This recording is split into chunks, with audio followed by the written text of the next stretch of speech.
محمد رسول اللہ حسبی ربی. السلام علیکم ورحمۃ اللہ وبرکاتہ. امید کرتی ہوں کہ سب ٹھیک ہوں گے.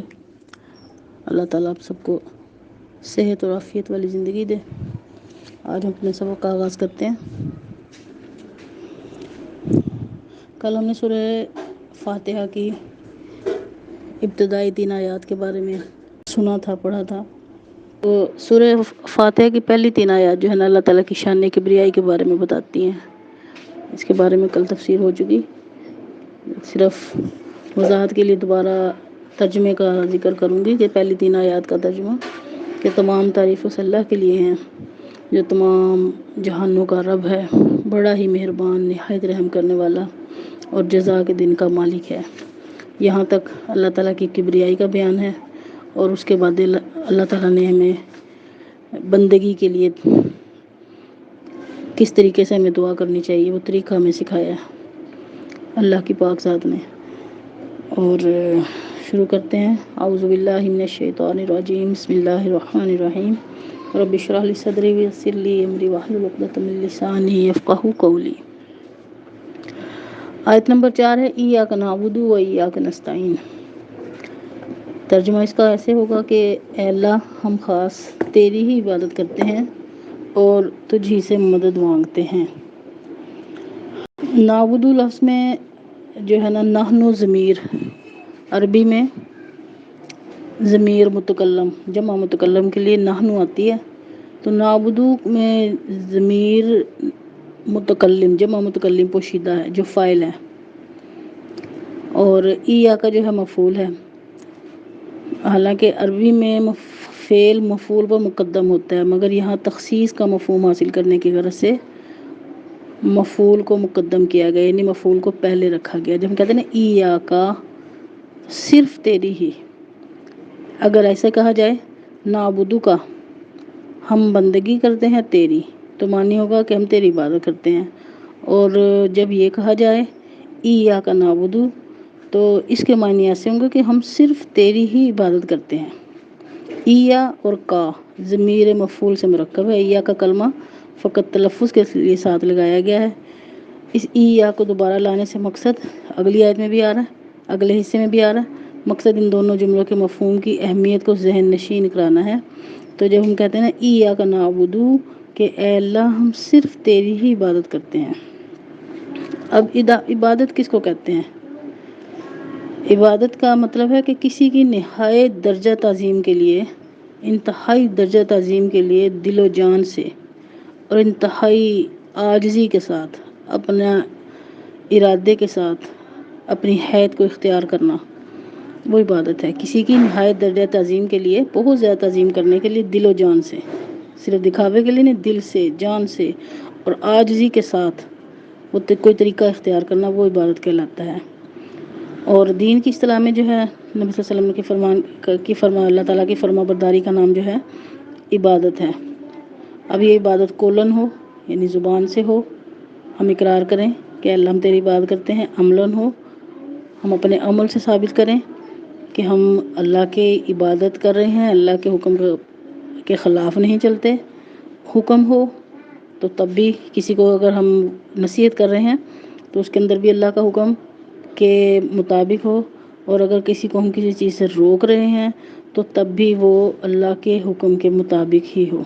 اگر کوئی کام شریعت مطہرہ کے حکم کے بغیر کیا جائے، چاہے وہ عبادت کی شکل کا ہو، تو عبادت نہیں ہے بلکہ وہ گناہ ہے.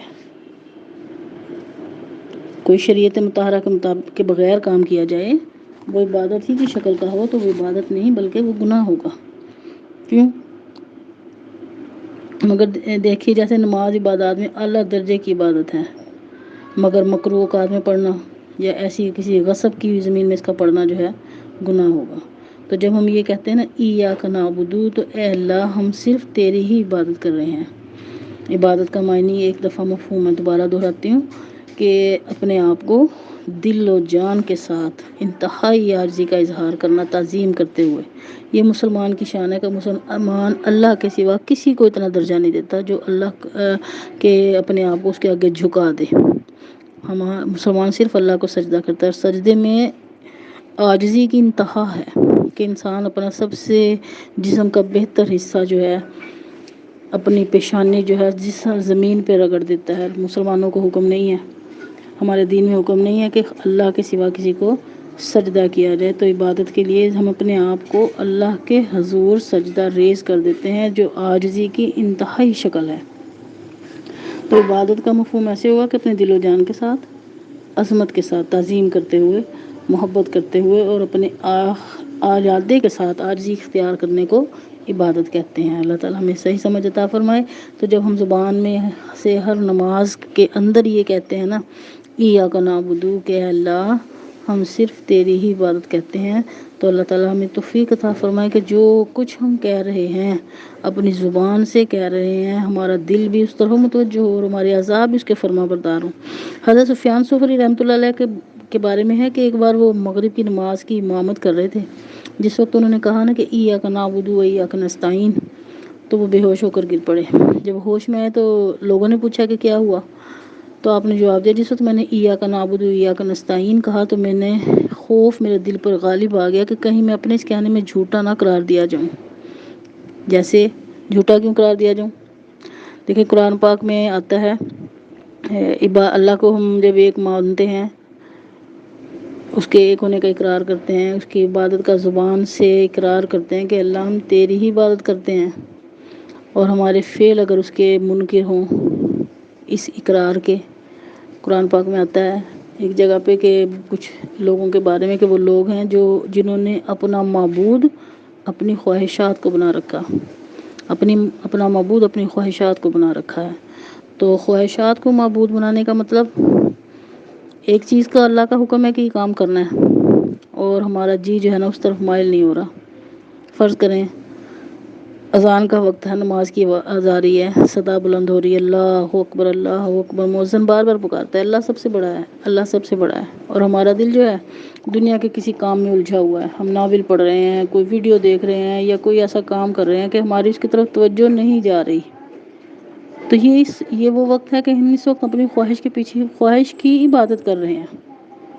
خواہش کی بات گو ہم نماز پڑھ لیتے ہیں بعد میں الحمدللہ، لیکن یہ کہ کچھ لوگ ایسے بھی ہیں کہ جن کو اللہ تعالیٰ نے سجدے کی توفیق ہی نہیں دی ہوئی، تو وہ اپنی خواہشوں کے پیچھے اس قدر لگے ہوئے ہیں کہ اللہ کی عبادت کے لیے بار بار صدا بلند ہوتی ہے کہ اللہ سب سے بڑا ہے، اللہ سب سے بڑا ہے. اللہ تعالیٰ ہمیں اپنے نبی صلی اللہ علیہ وسلم کا اسوہ سامنے رکھنے کی توفیق عطا فرمائے. آپ کے گھر والے فرماتے ہیں کہ اللہ کے نبی صلی اللہ علیہ وسلم کی یہ حالت ہوتی تھی کہ آپ گھر میں ہوتے تھے، ہمارے ساتھ بات چیت کر رہے ہوتے تھے، گھر کے کاموں میں مصروف ہوتے تھے، اور جب ادھر سے اذان کی آواز بلند ہوتی تھی تو آپ صلی اللہ علیہ وسلم کی حالت ایسی ہوتی تھی کہ جیسے آپ کسی کو جانتے ہی نہیں. گویا آپ نے کر کے دکھا دیا کہ عبادت کیسی ہوتی کہ اللہ کا بلاوا آ گیا، اللہ نے بلایا. جب اللہ کا بلاوا آ گیا تو سب لوگ جو ہیں اجنبی بن گئے. تو اللہ تعالیٰ ہمیں بھی ہمارے دلوں کو، ہمارے اعضاء کو اپنا فرما بردار بنا لے کہ ہم نماز میں بار بار اس چیز کا اقرار کرتے ہیں ایاک نعبد، کہ اللہ ہم صرف تیری ہی عبادت کرتے ہیں. تو اللہ تعالیٰ ہمیں عملاً بھی ایسا ہی بنا دے کہ ہم نماز بھی وقت پر پڑھیں، توجہ کے ساتھ پڑھیں، اور نماز سے باہر آ کر بھی اپنے آپ کو اس بات کا ثبوت دیں کہ واقعی اللہ ہم تیرے بندے ہیں. عبد لفظ جو ہے یہ اس کا معنی ہے بندہ، غلام. اب غلام جو ہوتا ہے، غلام اپنے مرضی کا مالک نہیں ہوتا. غلام نے سراسر اپنے آقا کے حکموں کے مطابق زندگی گزارنی ہے. صد شکر اللہ کا، کروڑا شکر کہ اس نے ہمیں بندہ بنایا اپنا. اور اللہ کی بندگی کیسی چیز ہے، اللہ کو معبود ماننا ایک ایسی چیز ہے. ہم نے اپنے گلے میں ایک ایسا سمجھیں توق ڈال لیا غلامی کا کہ جو ہمیں باقی سب سے بے نیاز کر دیتا ہے. دیکھا جائے تو ہر شخص سمجھتا ہے میں اپنی مرضی کا مالک ہوں، اپنی مرضی کے مطابق زندگی گزاروں، جو چاہوں جو کروں، مجھے کوئی پوچھنے والا نہ ہو. لیکن ایک مسلمان کی زندگی، ایک اللہ کے معبود ماننے والے شخص کی زندگی اور ایک اللہ کے منکر کی زندگی میں بہت فرق ہے.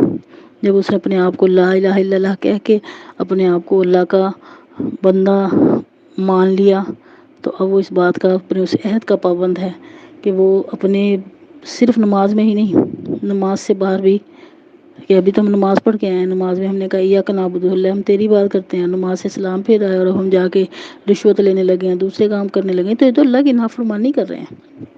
تو اللہ تعالیٰ ہمیں نماز میں بھی اور نماز سے باہر بھی اس چیز کی توفیق عطا فرمائے کہ جو ہم زبان سے اقرار کرتے ہیں کہ ایاک نعبد، ہمیں ایاک نعبد کی تفسیر بنا دے اللہ تعالیٰ کہ اللہ ہم صرف تیری بات کرتے ہیں، ہماری خواہشات پیچھے، ہماری منشا پیچھے، اور یقین کریں اللہ تعالیٰ ہمیں اس درجے کا یقین نصیب فرما دے، اس درجے کا یقین نصیب فرما دے کہ اللہ کے فرما برداری میں ہماری خیر ہی خیر ہے، اللہ کی فرما برداری میں ہماری خیر ہی خیر ہے۔ اگر ہم اس چیز کو بوجھ سمجھ کے لیں گے نا، لو یہ کیا بات ہوئی، اپنی مرضی ہے ہی نہیں زندگی میں۔ واقعی حدیث میں آتا ہے کہ مومن کے لیے جو ہے نا دنیا ہے قید خانہ، مومن کے لیے زندگی، دنیا کی زندگی جو ہے نا ایک قید خانہ ہے، کیوں؟ اس پہ پابندیاں لگی ہوئی ہیں بہت ساری، یہ کام کرنا ہے، یہ کام نہیں کرنا، یہ کھانا ہے، یہ نہیں کھانا ہے، حلال کھانا ہے، حرام نہیں کھانا ہے۔ اب رمضان کا مہینہ ہے، سامنے آپ کے نعمتیں پڑی ہوئی ہیں، لیکن اللہ کا حکم ہے کہ روزہ رکھنا ہے، پیاس کی حالت ہے، بھوک برداشت کرنی ہے، اللہ کا حکم آ جاتا ہے جہاد کا، جہاد کے لیے جانا ہے، مال سے محبت ہے، لیکن اللہ کا حکم ہے اس میں سے دیکھیں زکوٰۃ دینی ہے تو زکوٰۃ دینے کا پابند ہے۔ لیکن یہ سارے حکم جو ہے نا خیر ہی خیر ہے۔ اگر ہم اس چیز کو اس طرح سے لیں گے نا کہ اپنے پر پابندیاں سمجھ کے، بوجھ سمجھ کے، تو پھر ہمارے لیے خود مشکل ہو جائے گی۔ جب ہم اس کو گہرائی سے اس کا مطالعہ کریں گے تو اللہ تعالیٰ کے ہر حکم کے اندر ہمارے لیے سراسر خیر ہی خیر ہے۔ تو اللہ تعالیٰ ہمیں سچ مچ ایسا بنا دے کہ ہم زبان سے جو کہتے ہیں نا ایاک نعبد و ایاک نستعین، ایاک نعبد کہ اللہ ہم تیری بات کرتے ہیں، تو ہمارے حالت نماز میں بھی اور نماز کے باہر بھی ایسی ہی ہو کہ ہم واقعی اللہ کے بندے ہیں۔ تو جب ہم اپنے زبان سے اقرار کر لیا ایاک نعبد کہ اللہ ہم تیری ہی بات کرتے ہیں، اپنے آپ کو اس پیکر میں ڈھال لیا، تو اب اللہ نے ایک اور دعا میں پیاری سی دعا سکھائی کہ تمہیں کسی چیز کی ضرورت ہو تو تم صرف اللہ ہی کو سے مانگو۔ تو اس کا طریقہ میں بتا دیا کہ اس طرح سے ہم کریں ایاک نستعین، جیسے بھی بتایا تھا کہ ایاک معنی خاص تیری ہی، خاص تجھ ہی سے ہم مدد مانگتے ہیں، تعاون کرنے سے لفظ اعانت معاونت سے نستعین ہے کہ اللہ تعالیٰ ہم ایک تو آپ کی عبادت کرتے ہیں اور اب مدد بھی مانگتے ہیں، تو اللہ ہم آپ ہی سے مدد مانگتے ہیں۔